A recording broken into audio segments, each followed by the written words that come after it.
What's up, YouTube? Wanted to jump on here and talk about silver stack and being envious of other people's stacks. Just kind of touch on that. But first, I wanted to give a shout out to SGS. That's at Supreme Ginger Stacker. You guys go. Speaking of stacking silver, the guy's been putting it away. He's particularly fond of his Canadian maple leafs and those beautiful radial lines. So go check him out. I'll put a little sticker of his description to his channel right here, so you know that you got the right guy. And I'll leave a link to his channel in the description down below in the show notes. So the first thing I wanted to talk about was from the perspective of a new stacker.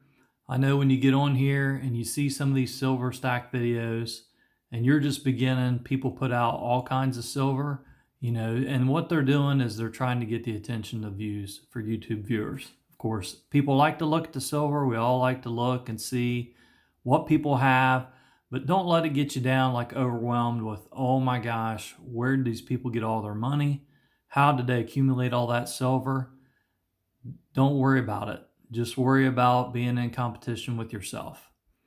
For instance, with me, when I put silver out here, a lot of this is stuff that I've accumulated over the last 10 years. I didn't go out and buy this all on a whim, but maybe I could have. Maybe I thought the markets were getting volatile. Maybe I had money in a 401k and it was worth it to me to pull out and buy silver. Some people might do that. Some people get an inheritance. The list goes on and on, but just don't consume yourself with how people got their silver. They may take a serious hit, penalty, withdrawn from savings to buy that silver. We don't know. So, and I'm not giving financial advice. I'm not telling you what to do or what not to do. I'm just saying there's a lot to think about, but don't let it get you down. Just keep trying to do better for yourself one day at a time. That's what I do. I set small goals and pick up what I can when I can. So for instance, these 10-ounce Scottsdale stackers, they're 10-ounce bars.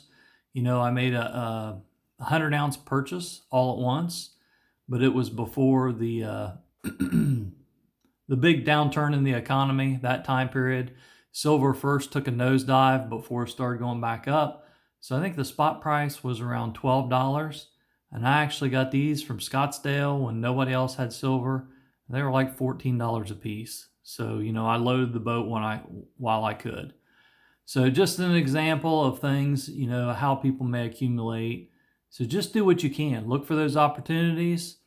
Buy the dips. If you get a crash, you got some money saved up, hey, maybe that's a good time to accumulate some silver or gold. But just don't get caught up into the full stack.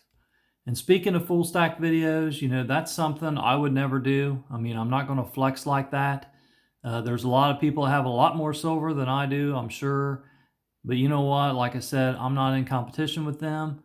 I know what I have, and I'm not going to try to impress anyone or belittle myself in front of anybody else. I don't care. So that's something I'm not going to do.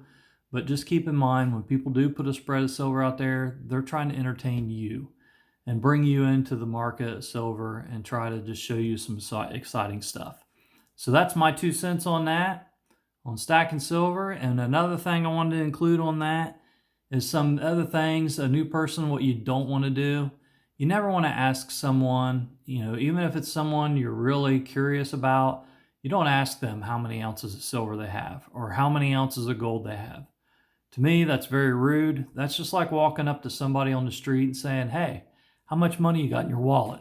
It's just something you would not do. So a little bit of etiquette, some of the do's and don'ts. Don't ask what people have, and don't get overwhelmed and feel like you're behind in your stacking goals. Set a small goal that you can obtain for yourself in a year's time. That's what I do, and buy what you can.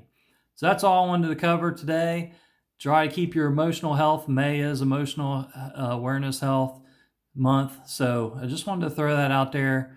This is supposed to be an enjoyable way to save, invest, whatever you want to call it, right? Sound money.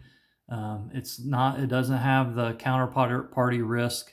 You don't have to rely on anyone else to preserve your wealth but yourself. So that's all I wanted to share with you guys. Hope everybody had a great day today. I know I did. It's a beautiful day here. So you guys take care. And as always, keep stacking and peace out.